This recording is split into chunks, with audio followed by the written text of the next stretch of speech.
একটা সাইকেল দেখলাম আজকে মাঠে, আর এই যে এটাই সেই সাইকেলটা। এই যে এই সাইকেলটা। দাদা তুমি সাইকেলটা বানিয়েছো, কটা কি খরচ হয়েছে, কি মডেল একটু বলো। তো এটা হচ্ছে অনেক দিনকারের পুরনো, এটা আমার অতটা সঠিক জানা নেই। এটা মিনিমাম তোমার 1980-90 এরকম হবে, আমার একটা আন্দাজে বলছি। তো এটা পড়েছিল প্রায় অনেক দিনকারের, তার বাড়িতে সে একটা কাজ করতো, তা অন্য একটা লোক নিয়েছে, তা আমার কাছে এটাকে মডিফিকেশানে দিয়েছে। তো আমি এটাকে আপডেট করে এরকম নিউ মডিফিকেশানে এনেছি।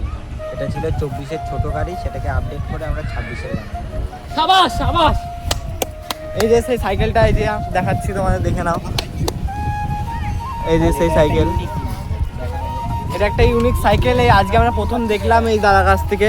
তো এর মধ্যে কিছু কিছু জিনিস তোমাদের একটা ইউনিক জিনিস দেখায়। কিছু জিনিস, প্রথমত ব্রেকটা দেখো, এই যে এইখানে ব্রেক আছে, এবং এর সাথেই তোমাদের হাতে হ্যান্ডেলে ব্রেক এইখানে পাবা, আবার এখানেও পাবা।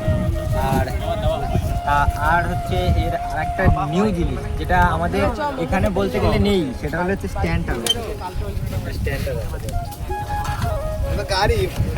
জাস্ট ওয়াও, সাইকেলটা একদম দেখলাম যা, একদম মানে আমাদের এই প্রথম আমি দেখলাম এই সাইকেলটা, খুব ভালো লাগলো। আর তোমরা কমেন্ট করে জানিও তোমাদের কেমন লাগলো। তো সাইকেলটা কেমন লেগেছে অবশ্যই কমেন্ট করে জেনো, আর ভাইয়ের চ্যানেলটাকে সাবস্ক্রাইব করে দিও, লাইক করে দিও।